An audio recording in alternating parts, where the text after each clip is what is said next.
S আলমের মতো দুর্বল ব্যাংকে টাকা রেখে যারা ধরা খেয়েছেন তাদের টাকা উদ্ধার করা হবে বলে আশার বাণী শোনালেন বাংলাদেশ ব্যাংকের governor doctor Ahsan H Mansur. তবে কবে এবং কিভাবে তাদের টাকা উদ্ধার করা হবে সেটা স্পষ্ট করেননি। অন্যদিকে সম্পত্তি কেনার মোহ থেকে বের হয়ে ব্যাংকগুলোকে সঠিক দায়িত্ব পালনের পরামর্শ দেন তিনি। মঙ্গলবার রাজধানীর সিডাপ মিলনায়তনে মাইক্রো ক্রেডিট রেগুলেটরি আয়োজিত এক সেমিনারে এসব কথা জানান তিনি। জাহিদুল ইসলামের প্রতিবেদন। আওয়ামী লীগ আমলে ব্যাংক খাতে অপ্রতিরোধ্য লুটেরা হয়ে উঠেছিল ব্যবসায়ী গ্রুপ এস আলম। একের পর এক ব্যাংক দখল এবং গ্রাহকের আমানতের টাকা ঋণের নামে জালিয়াতি করাই ছিল যেন গ্রুপটির নেশা। মঙ্গলবার মাইক্রো ক্রেডিট রেগুলেটরির অনুষ্ঠানে বাংলাদেশ ব্যাংক গভর্নর বলেন, বারবার সতর্ক করার পরও কিছুটা বেশি লোভের আশায় অনেকে এস আলমের দুর্বল ব্যাংকে টাকা রেখেছেন এবং ধরাও খেয়েছেন।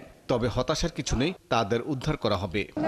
আমি ব্যক্তিগতভাবে 10 বছর আগে থেকে বলতেছিলাম যে ইসলামের ব্যাংকে আপনারা টাকা রাখবেন না, আপনারা রাখছেন, আপনাদেরকে উদ্ধার আমরা করব, কিন্তু একটু সময় দিতে হবে। ব্যাংক রেজলিউশন অ্যাক্টে আমরা যাচ্ছি, আইদার টাকা পান বা বন্ড পান বা কিছু পান, কিছু একটা পাবেন। তিনি বলেন, অনেক ব্যাংক গ্রাহকের আমানত নিয়ে চরিত্র পাল্টে সম্পদ কেনার মোহে থাকে, এটা থেকেও বের হতে হবে। What I have seen for many size, তারা ল্যান্ডে ইনভেস্ট করে, নট ইনভেস্টিং ইন ল্যান্ডিং। ব্যাংকের কোনো সম্পত্তি থাকবে না। ব্যাংক কেন? Bank is a bank, not making land bank. We have created land banks in Bangladesh.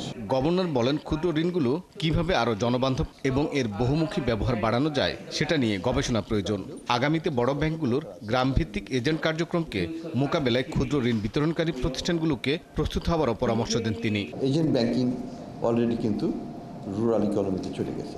আপনাদের সংখ্যা 24,000 ব্রাঞ্চেস, এজেন্ট ব্যাংকের সংখ্যা কিন্তু 16,000 হয়ে গেছে।